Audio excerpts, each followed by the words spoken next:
All right, man, peace. So, brothers, Deontay Wilder, the superstar heavyweight champion, currently with the PBC, has decided that he's going to finally chime in the aftermath of Anthony Joshua's less than riveting rematch performance against Mr. Andy Ruiz, in which Anthony Joshua was able to cement a 12-round decision in a bout in which it was very clear that Andy Ruiz did not take Anthony Joshua particularly seriously.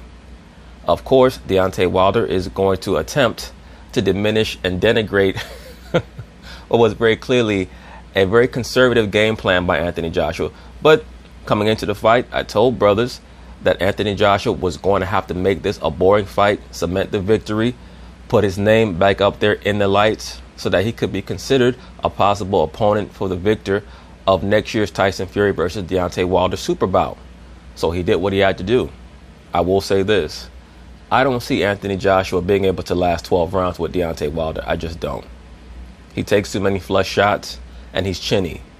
He had much better punch resistance in this fight against Andy Ruiz because it was very clear that he was in better condition, and Ruiz was in less than stellar condition for him. And I'm not quite sure if Andy Ruiz has ever been in stellar condition a day in his life. But anyway, they're going to talk about it. I'm going to chime in. Welcome back to TMZ Sports. Michael J. Babcock with Robert Littal. What's up, Robert? I'm in the building again. Robert's in the building. We are going to talk about what everybody Look at Andy Ruiz's stomach, man. This dude should be ashamed of his damn self. in the sports world is still talking about. Anthony Joshua, Andy Ruiz. We know what happened. We know how the fight went. We know what Andy Ruiz said about his training camp. The question now is, how does Anthony Joshua's biggest rival, heavyweight champion Deontay Wilder, feel about Joshua's performance? Well, we have video, and suffice it to say, Deontay Wilder was not impressed. Check this. I'll say this. I think that Anthony Joshua's extremely pedestrian and conservative performance is great build-up for the fight, because I think that before Anthony Joshua lost to Andy Ruiz, that there was some sentiment that maybe Anthony Joshua might be able to outlast Deontay Wilder, especially in light of his performance against Vladimir Klitschko. I think that with Andy Ruiz testing and really showing the chinks in the armor of Mr. Anthony Joshua, now there are going to be more and more people. There's going to be a growing sentiment, a swelling sentiment, that Deontay Wilder should be able to knock out Anthony Joshua when and if they fight, which is going to make the event bigger. It was boring.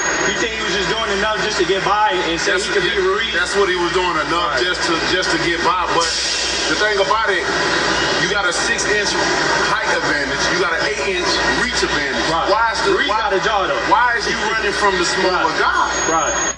Because he was scared to death that he was going to get his jaw tapped again. And he had to utilize the game plan that was going to certify a victory. He was trying to take the easiest approach to a victory, and I have no problem with that, because I believe that he was a mentally broken fighter after that first fight.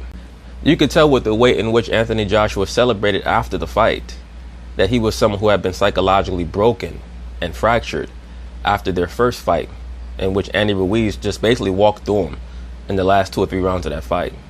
Whatever excuse people want to make, AJ got knocked down in sparring and he was still dizzy or whatever was going on.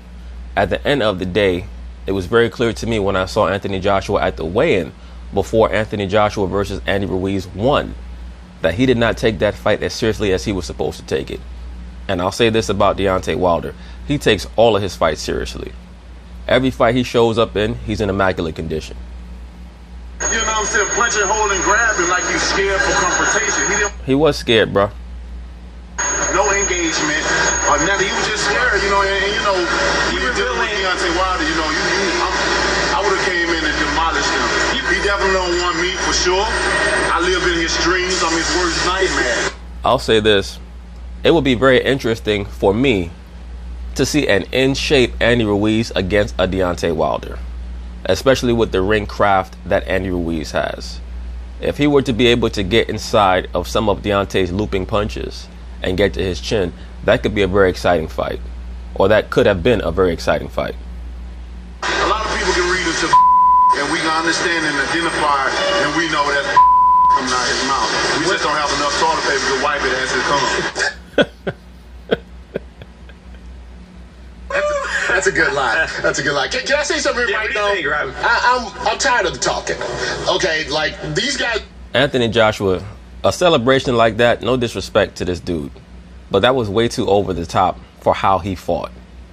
If you look at the history of the heavyweight division, for the most part, when you have great heavyweight fighters who are able to get the victory in a rematch, they're normally relatively subdued, particularly if they're able to get the victory via 12-round decision.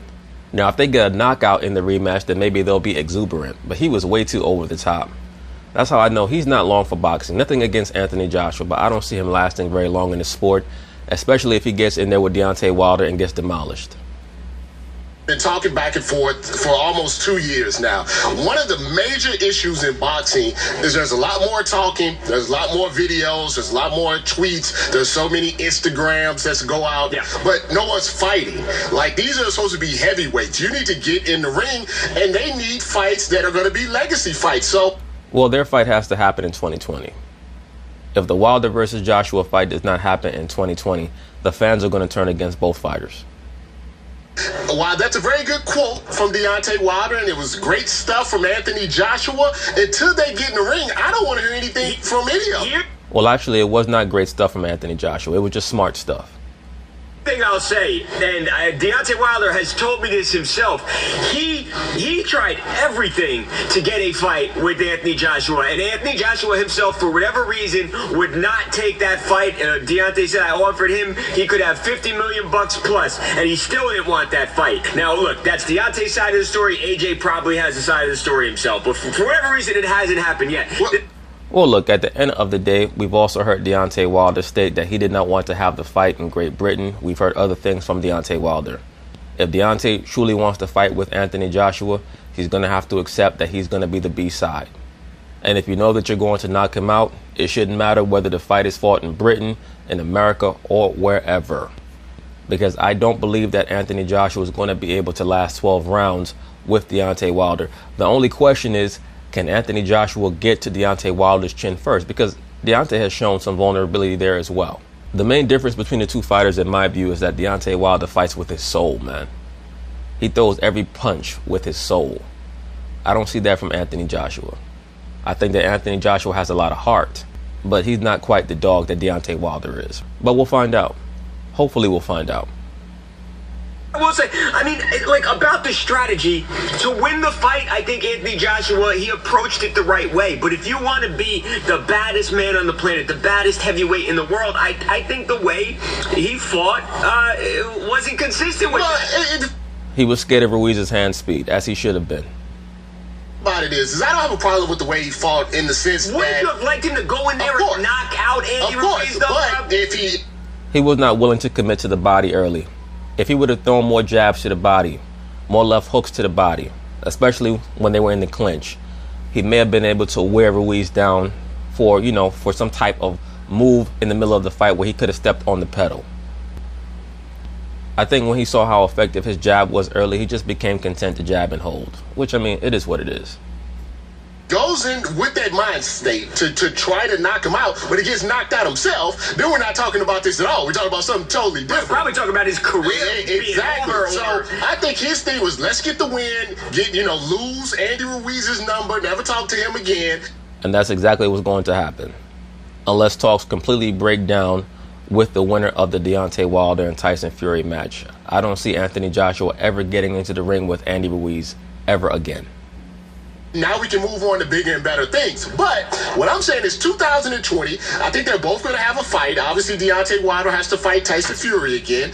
And then, Anthony Joshua is going to fight someone early in the year. After that, there's no excuses for them not to fight each other. If both of them win, there's no excuses. I'm tired of listening to both of them.